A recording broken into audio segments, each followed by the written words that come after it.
for the 9th of January 2020. This is, for those of you who listen to the audio, this is actually the first audio I've made in almost 6 weeks now.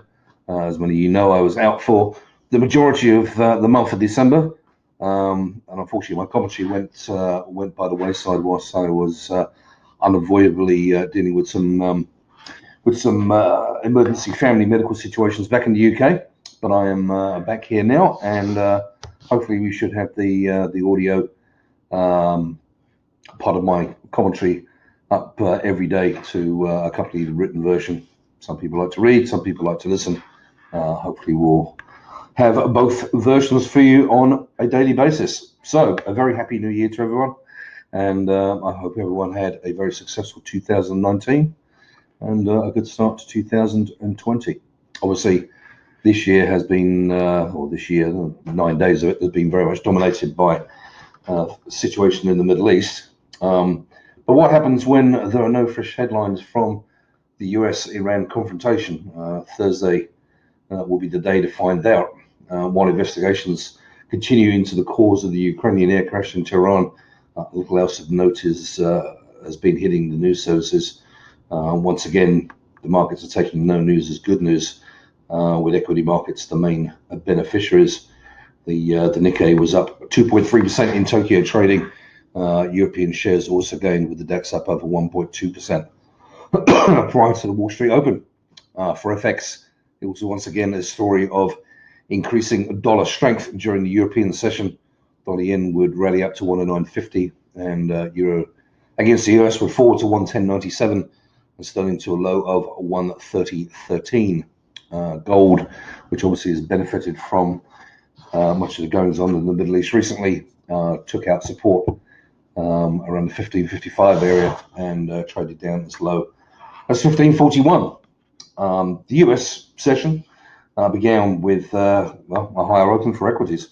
The Dow Jones rising 150 points at the opening bell.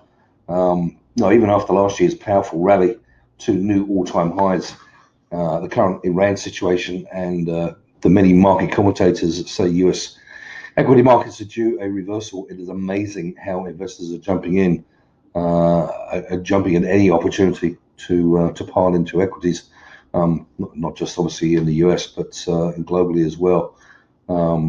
Be very interesting to see how that plays out over the course of the year. As the day progressed, the rally in US equities will continue, with the Dow Jones up at 230 points mid-morning. And that came really the only one headline we got during the day. There was a US media report that Iran had indeed accidentally shot down the Ukrainian airliner. Didn't seem to be any particular substance behind the headline. But for those of us that really do not believe in coincidences, this is not overly surprising. But it was enough to take the gloss of the dollar rally, with euro squeezing back up a little to 111.10, sterling having a bit more of a squeeze to 130.70, and dollar yen drifting down to 109.40. Very little reaction from gold. Happy to trade a few dollars either side of 15.50. However, US equities did trim some of their earlier gains, with the Dow Jones dropping to only up 140 points on the back of that headline. However, the reaction is pretty short-lived, and by the close on Wall Street, the Dow Jones is back up by over 210 points.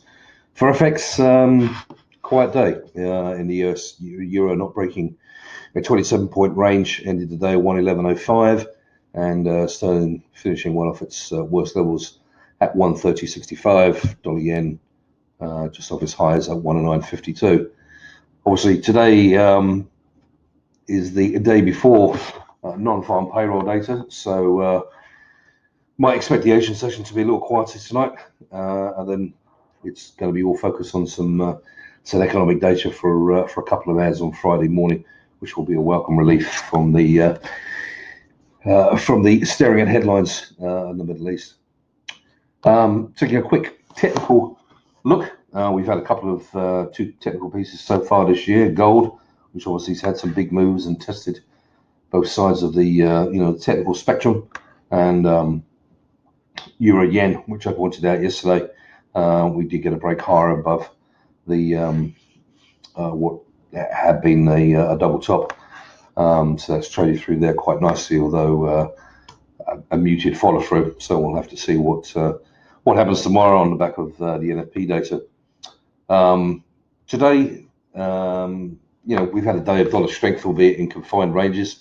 As I mentioned, tomorrow we see what is traditionally viewed as the biggest US dollar moving economic data release that we see each month, obviously outside of central bank meetings. Will we see more dollar strength? Who knows? We also have Canadian employment data as well, so you're going to get a double whammy at 8:30 Eastern Standard Time tomorrow, with the US and Canadian data coming out at the same time. So I thought we'd take a quick look at dollar CAD. Current Canadian dollar picture against the US dollar is, it's not. There's no great trend there at the moment. You don't really pick it up on this hourly chart, but dollar CAD really spent much of 2019 in a 300-point range, which, in the big picture of things, is probably not overly exciting to many traders. To start the year here, we've got a little bit of volatility, but that's really come through more from the correlation that the Canadian dollar has with the price of oil, which obviously has been quite volatile on the back of events in the Middle East. So, just looking at this hourly chart, really just to give you a little bit of a heads up ahead of the data tomorrow, what are the levels to look at? Top side, 131.05, that was today's high. You can see we've had a couple of lows over here around about that same level, 131, 131.05. We rejected that level today. That was really an all price move, but we've come back down to 130.60. As you can see, that's where it is now. And we've also found some decent support around the 129.60, 129.50 area to the downside. So, if we do get any extreme numbers tomorrow, those would be the two levels to watch and keep an eye on. We'll have to wait and see how it goes. Just have to be one thing you have to keep in mind, though, when you are trading technicals. If you know there's a potential for some fundamental headlines in the background, you get one headline out of the Middle East and it can affect the price of oil very quickly, which is going to affect dollar CAD very quickly. Just be disciplined when you are trading technicals. Make sure you get those stop losses in place, because one headline and we can move very, very quickly. With that, I will leave you to it. I've got one more day to end the week, and I'm glad to be back with you, bringing the daily commentary and the voice commentary as well. Speak to you soon. Cheers.